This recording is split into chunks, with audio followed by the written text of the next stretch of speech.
Сәлем баршаңызға, менің каналыма қош келіпсіз. Бүгін сіздермен осындай донер жасайтын боламыз үй жағдайында. Өте оңай және тез жасалады.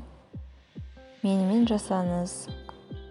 Бізге ол үшін лаваш керек және қияр, помидор, тауықтың еті, осылай турап алдым мен майдалап. Және картошканы ашып суға салып қоясыздар. Лаваш менде 2 болды, үлкен. Және майонез, кетчуп керек болады. Ең алдымен біз теркадан өткіземіз картошкамызды, салқын суға салып қойып қоямыз. Достар, менің каналыма тіркеліп, қоңыраушаны басып қойыңыздар.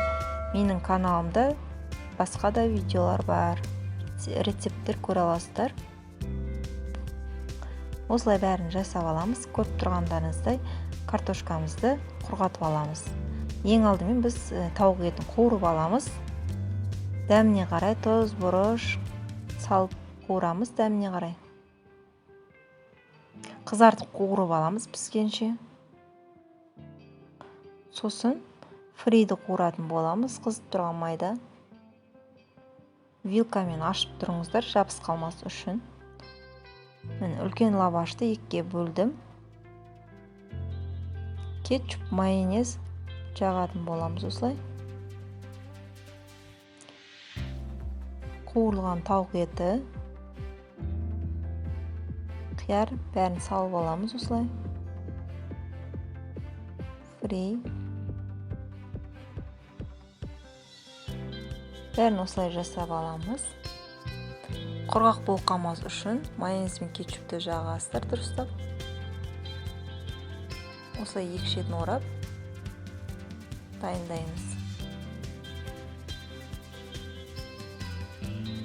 Өте оңай және тез жасалады. Үй жағдайында балаларға жасап берсеңіздер болады. Салмасына тауық етінен басқа қойдың етімен жасасаңыздар да болады, өз қалауыңызша.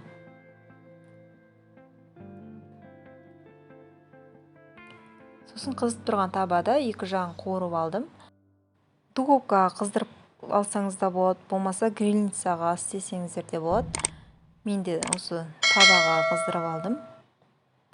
Өте дәмі керемет. Жасап көріңіздер, ас болсын.